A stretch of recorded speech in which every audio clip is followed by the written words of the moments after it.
name is Dr. Anthony Levatino. I'm a practicing obstetrician-gynecologist, and I've performed over 1,200 abortions. Today I'm going to describe a second trimester surgical abortion called dilatation and evacuation, or D&E. A D&E is performed between 13 and 24 weeks of pregnancy. After administering anesthesia, the abortionist uses a weighted speculum, like this one, that opens the vagina widely. Because second trimester babies are so large, this greater access facilitates a late-term abortion. Late-term abortion requires that the cervix be prepared 24 to 48 hours in advance with laminaria. Laminaria is a type of sterilized seaweed that absorbs water over 8 to 12 hours and swells to several times its original diameter. Once removed, metal dilators can be used to further open the cervix as needed. Once the cervix has been stretched open, the suction tube is placed inside.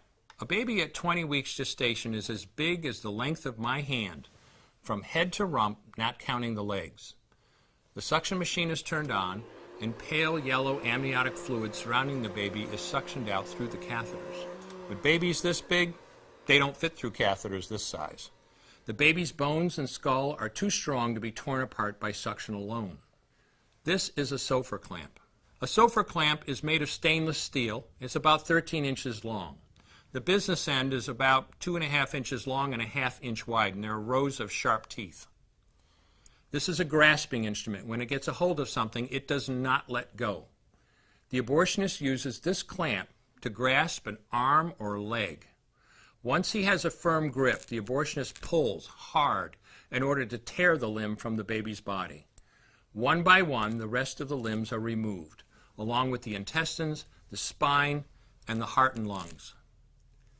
Usually the most difficult part of the procedure is extracting the baby's head, which is about the size of a large plum at 20 weeks. The head is grasped and crushed.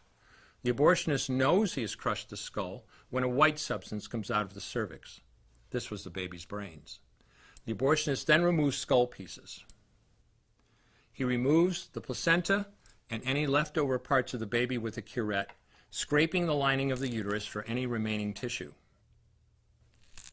The abortionist then collects the baby parts and reassembles them to make sure that there are 2 arms, 2 legs, and all the pieces. Once all the parts have been accounted for, the abortion is complete. For the woman, this procedure carries a significant risk of major complications, including perforation or laceration of the uterus or cervix, with possible damage to the bowel, bladder, and other maternal organs. Infection and hemorrhage can also occur, which can even lead to death. Future pregnancies are also at greater risk for loss or premature delivery due to abortion-related trauma and injury to the cervix. As I mentioned at the beginning, I'm Dr. Anthony Levatino, and in the early part of my career as an OBGYN, I performed over 1,200 abortions. One day, after completing one of those abortions, I looked at the remains of a preborn child whose life I had ended, and all I could see was someone's son or daughter. I came to realize that killing a baby at any stage of pregnancy for any reason is wrong. I want you to know today, no matter where you're at or what you've done, you can change. Make a decision today to protect the preborn. Thank you for your time. I will no longer do any more abortions. When you finally figure out that killing a baby that big for money is wrong, that it doesn't take you too long to figure out it doesn't matter if the baby is this big or this big or this big or maybe even this big, it's all the same. And I haven't done any since then, and I never will.